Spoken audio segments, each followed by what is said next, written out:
transmite significados táctilmente, a través de nudos y de la combinación de colores y formas de torcedura de la cuerda.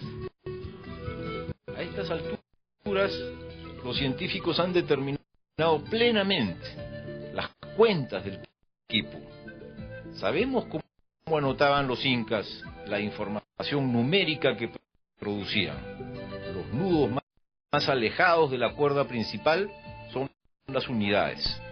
A continuación, dejando un espacio libre, se hallan las decenas, luego las centenas y los millares pegados a la cuerda principal. La base del sistema, como se ve, es decimal. El sistema incaico es decimal y posicional, Sí, que es igualito que el que usamos ahora, ¿no? Eso es asombroso, ¿no? En eso, sin ninguna exageración, ninguna cosa, estaban por encima de los romanos, de los griegos, perfectamente, de los mayas. Cada nudo es distinto, contiene cada nudo números diferentes de vueltas, y los hay del 1 al 9, así, de acuerdo a la posición del nudo en la cuerda, y de acuerdo también al número de vueltas de cada uno de los nudos, podemos decir exactamente, sin ninguna duda, que esta cuerda, por ejemplo, dice una cantidad precisa, 234. Pero lo que no sabemos es 234 ¿qué? Es decir, sabemos cómo guardaban información numérica los incas, pero no sabemos cómo distinguían las categorías que estaban empleando. Por otro lado, tampoco sabemos interpretar los quipus no numéricos, y sin embargo, sabemos que existían quipus que contenían información sobre genealogías y mitos. Por un lado, algunos cronistas informan haber estado frente a quipucamayocs, que desplegaron sus cuerdas frente a ellos y les relataron genealogía y leyendas principales del imperio.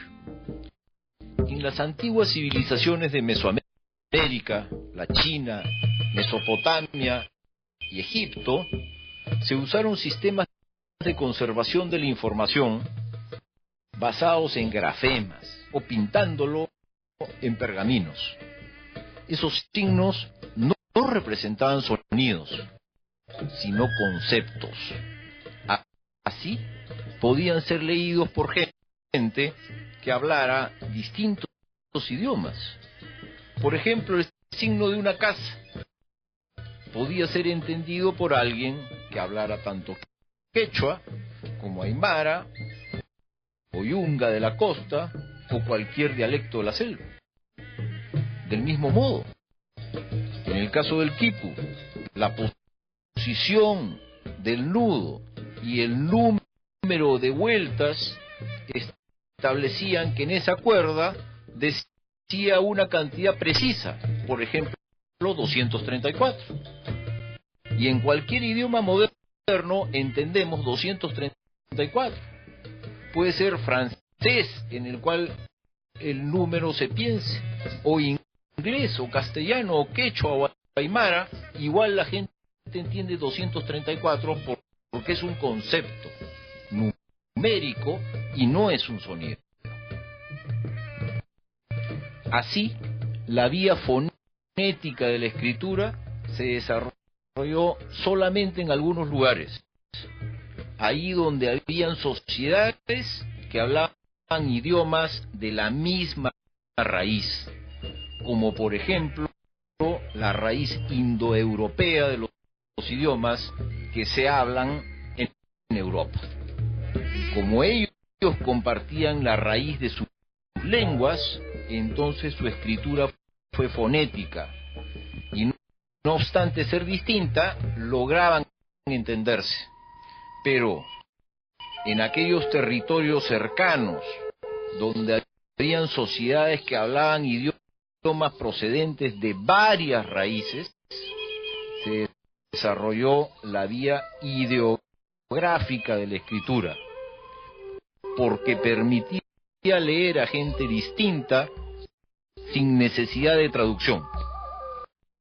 De este modo, el quipu, además de las virtudes que ya le conocemos, poseía otra cualidad sobre la cual no se ha reflexionado extensamente. En efecto, el quipu contenía información que podía ser interpretada por quipucamayos que hablaran diferentes idiomas entre sí. Esos especialistas podían ser, por ejemplo, uno de idioma quechua y el otro de lengua aymara, y podían no entenderse oralmente entre sí, pero sí sabían exactamente qué decía el quipu y podían comunicarse con sus nudos sin necesidad de hablar entre ellos. Eso no lo logra ningún sistema moderno de escritura. El quipu no fue utilizado como un instrumento de cálculo, sino de registro de información numérica. Los cálculos se hacían con otro sistema. Los científicos piensan que en el mundo andino se empleaba una especie de ábaco para realizar las operaciones aritméticas. Ese ábaco, llamado yupana, habría sido elaborado con tablas y aparece en una de las imágenes del famoso cronista indio Guamán Poma Dayala. Nótese que se trata de una sola imagen, donde aparece el quipucamayo como figura central y abajo, en una esquina, la yupana. Esta ilustración sugiere que el quipucamayo calculaba con el ábaco, con la yupana, y que al tener las cuentas claras, las vertía en el quipu.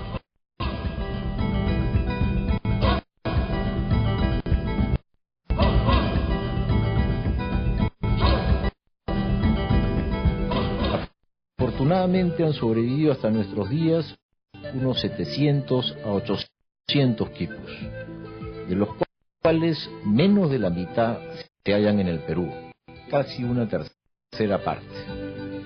Lo emocionante de nuestros días es lo avanzadas que se hallan las investigaciones para interpretar los quipus.